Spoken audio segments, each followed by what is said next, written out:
Yes, absolutely. You know what? Could Farage and the Tories trick people into leaving the ECHR? Oh, yes, absolutely. They can, and I suspect they probably will. And in case you're wondering right now, unfortunately, manipulation, well, lying is sadly one of the things that is, you're more than free to lie, technically, because there's nothing about you could take somebody to court over lying about through the court for Convention of Human Rights. However, I also believe, well, this is the thing where Farage and the Tories, they would have to choose their language very, very carefully, and they are walking an incredibly fine line if they're talking about the ECHR, because I'm in the middle of a video series talking a lot about the ECHR and about what the disasters that are going to await us if we decide to leave. But what I need to emphasize before we go into this, ladies and gentlemen, is that one slip up, one mistake that the Tories or Nigel Farage or anybody involved, and that can include Labour, the Lib Dems, the SNP, one twinge, one mistake, and I possibly might even think about getting involved. What's to stop someone like me, for example, taking Keir Starmer, Richie Sunak, or Richard Tice, or Nigel? What's to stop me from taking them to court, believing that what they are doing is a breach to human rights as a means of the ECHR? Because you have to remember, ladies and gentlemen, they're going to be trying to argue for the case for us to leave, but they also have to take into account that it's impacting, because this whole thing has had and again, the only way they could ever do this in reality is to do it through a Brexit style referendum where they put it to the vote. Why exactly my rights need to be put to the vote is a very, very good question that I don't really understand why it even needs to be in dispute, because why would I ever want to leave something that is going to protect me and my rights? Or why would anybody else want to leave something that's going to protect them and their rights? It doesn't make sense. Now, you could make the case that under British law, we have certain things in place that means that even if we left the ECHR, a lot of things are covered under British law. But what about fundamentals? What about things that just are right and just make sense? Well, that's one of the things where British law sort of I don't think really has an answer to these things. And bear in mind, ladies and gentlemen, you may remember the fact that I've got loads of books about things like the law and politics and sociology and about critical thinking and philosophy as well. Well, what's to stop me, ladies and gentlemen, from creating an entire thesis of my own of cases against why we should leave the ECHR? Because, make no mistake, ladies and gentlemen, it's an incredibly controversial discussion this is going to have, and it's going to lead to cavalcades and waves of negative opinions, toxic behaviours. A lot of really bad things will come if they ever did put this to the vote. And this is all because, ladies and gentlemen, that they want to ship 300 people to Rwanda who may not even have places to seek asylum anyway, because apparently a lot of the houses have been sold off. So what are they even going to do when they get there? Who's going to pay for the ticket? And what plane are they going to be getting on? Because none of the companies want to play board. Not even the RAF would do it. Not even them. So you could say there are more issues involved in this than just about our rights. There's that as well. So let's get to it. Hi guys, oh my god, here we go again. And it seems that Nigel Farage, whenever he says jump, the Tories say how high. The de facto leader of Reform UK pretends here not to understand the difference between the EU and the Council of Europe, which is responsible for the European Convention on Human Rights. This is in an interview he gave to The Telegraph that he later uploaded himself to Twitter. He's calling for a referendum on the ECHR, and considering most people don't understand it, it all sounds a bit like Brexit again. Farage and his simple solutions to complex problems which somebody else implements, and he blames them for not doing it right. Have a listen to this. A referendum that would be useful would be a referendum on the ECHR and whether we should continue to allow a court in Strasbourg to overrule it. Now, yeah, I think... Did the Brexiteers miss a trick on that? No. Should that have deliberately, been... Deliberately. To keep the left of the Tory party on side. Of course. Yeah. I urge them again and again. Include ECHR in this when it comes to the Brexit negotiation. Nothing to do with Brexit. It has nothing to do with Brexit. Jesus. Now he's relying on the ignorance of the public. They see the word Europe in it and they presume... My case, exactly, ladies and gentlemen. It's also one of the reasons why I wanted to do videos about the ECHR, because I wanted there to be more information accessible out there for people to know just what the ECHR is.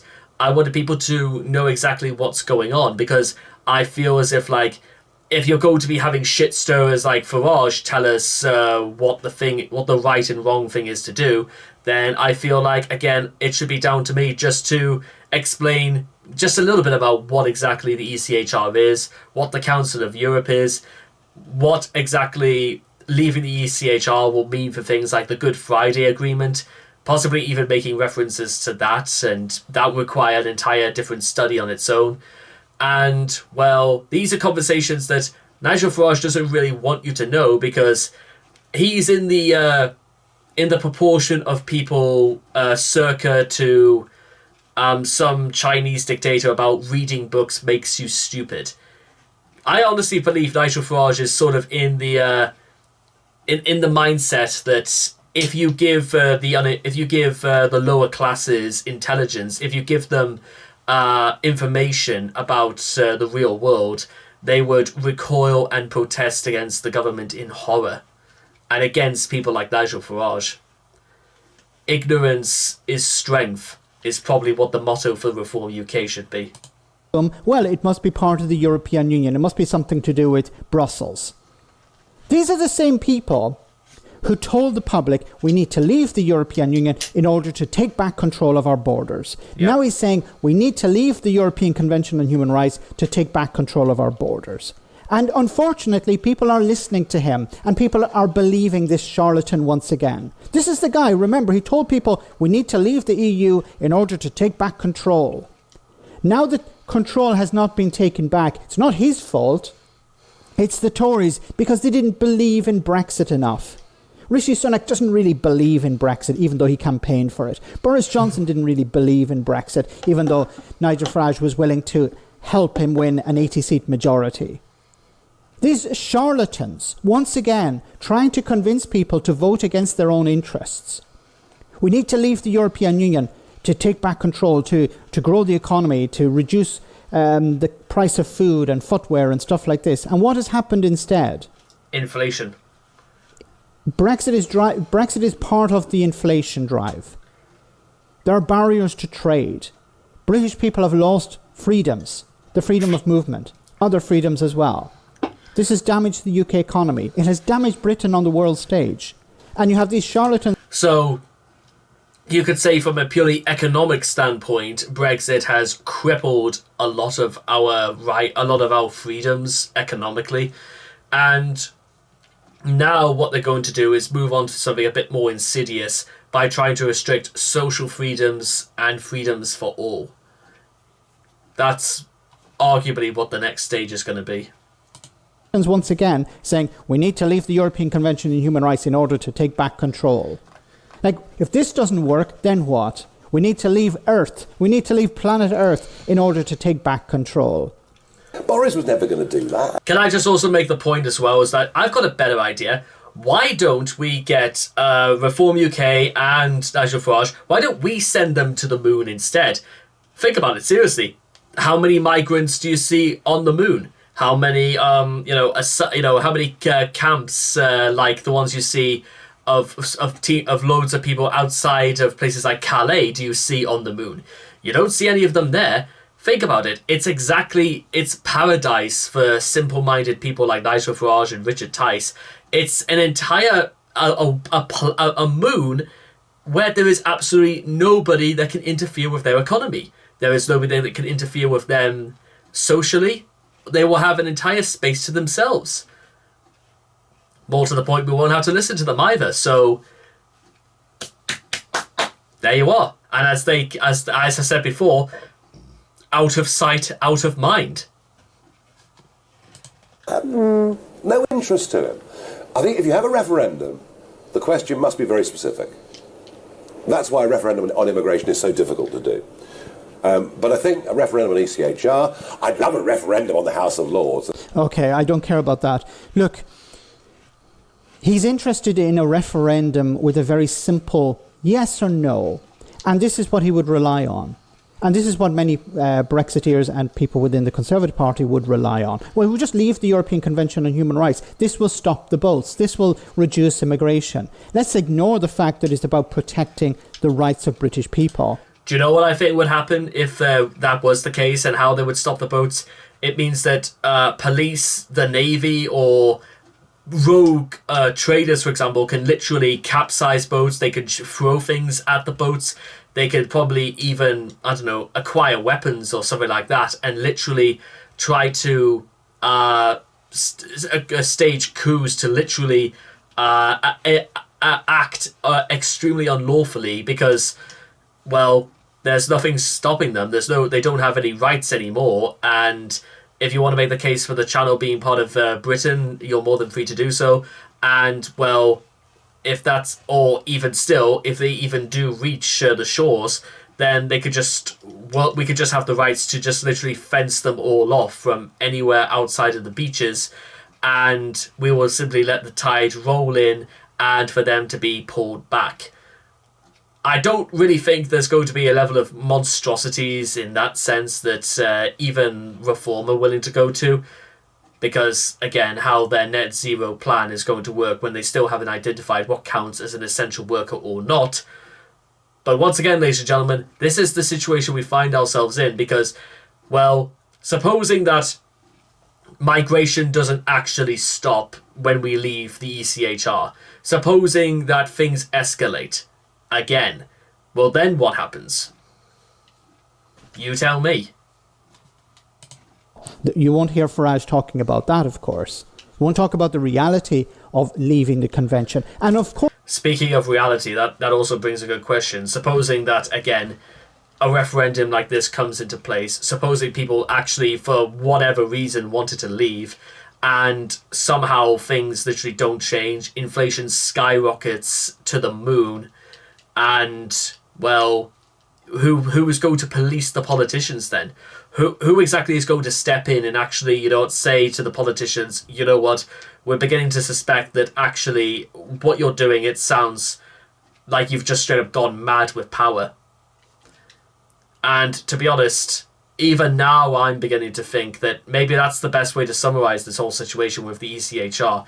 It's that the Tories have literally gone mad with power. Because I reckon they're thinking very seriously about putting this in place. I really do. Because they're believing this idiot. Why? Why are you believing him? Of course, what about the Good Friday Agreement? Once again, there are very few journalists asking politicians about this. Why are they not talking about the Good Friday Agreement? Why is Farage, every time he brings up the issue of the European Convention on Human Rights, there's no mention of the Good Friday Agreement and the Human Rights Act? Why is that the case? And other Tory MPs and government ministers, whenever they bring up the issue of the European Convention, we need to consider leaving it or we need to leave it. No mention of the Good Friday Agreement. Now, I don't think the UK is going to leave because they've been talking about this since 2012 and even before. So I think it's just smoke and mirrors. It's just a bit of red meat to the base. Yeah. But we saw with Brexit what red meat to the base can actually result in. Back in 2015, 2014, the idea of the UK leaving the European Union was absurd. Yeah. But as we got closer to a date for the referendum, it became less absurd and more rhetoric was pumped into this discussion.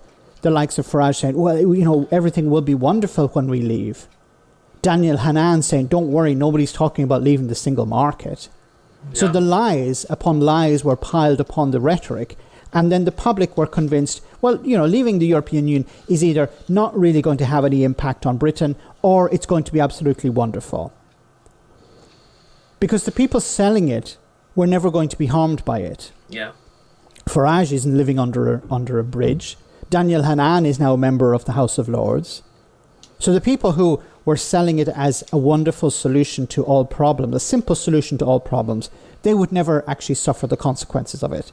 I'm not sure about Farage. He probably has an EU passport, so he's okay. He can travel around Europe without any problems. But ordinary people, small business owners, they're the ones who are suffering the consequences. And when it comes to leaving the European Convention on Human Rights, well, Northern Ireland is going to be put in a difficult spot, and British people are going to lose a protection for their rights. But I'm afraid, while it seems absurd today, if there's a call for a referendum, if there's a date set by the Conservatives, then it will become less absurd as we get closer to that date. Let me know in the comment section, guys, what you think. As always, your comments are greatly appreciated.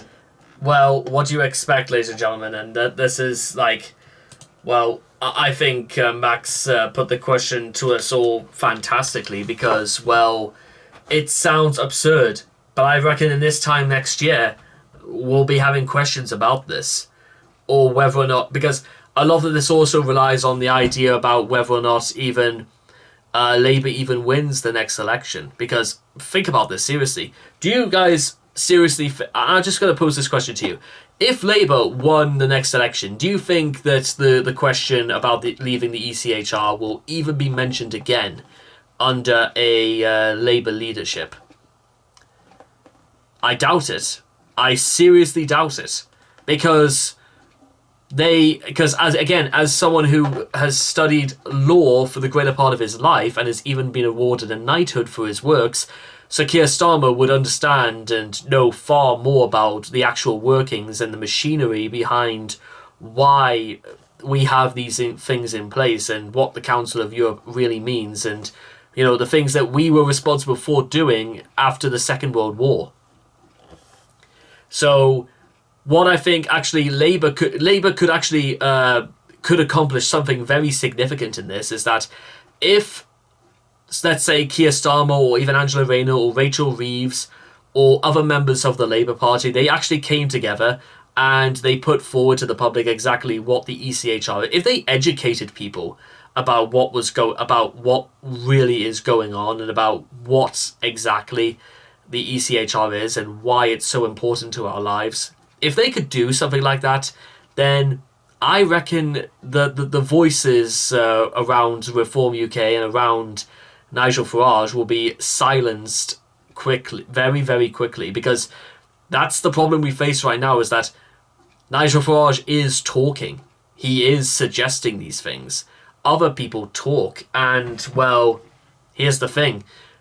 Labour are not talking. Labour need to speak up about these things, because if they're not willing to speak up about rights, then who are they going to start speaking? What exactly is going to promote them to actually start speaking up?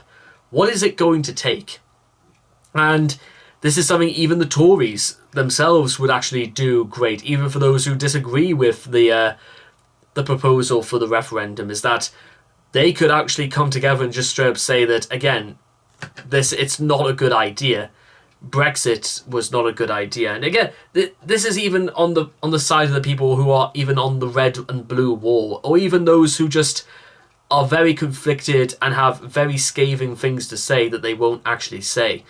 As I said before, ladies and gentlemen, you've got to speak up. You've got to speak up about these things. These are our rights that are going to be affected in a year's time if they really do push for this. Remember one of my golden rules for politics, ladies and gentlemen. You have got to have your say. And I'm not going to sit here, ladies and gentlemen, and say that I'm not going to have my say, because, it's a part of my rights, isn't it? To have my say, and have my say I shall. Mouth is far too big to shut, and that's how it's going to be. And that, as they say, is that. Thank you so much for watching, and I cannot wait to talk with you guys again in the next video. Take care, and bye-bye for now.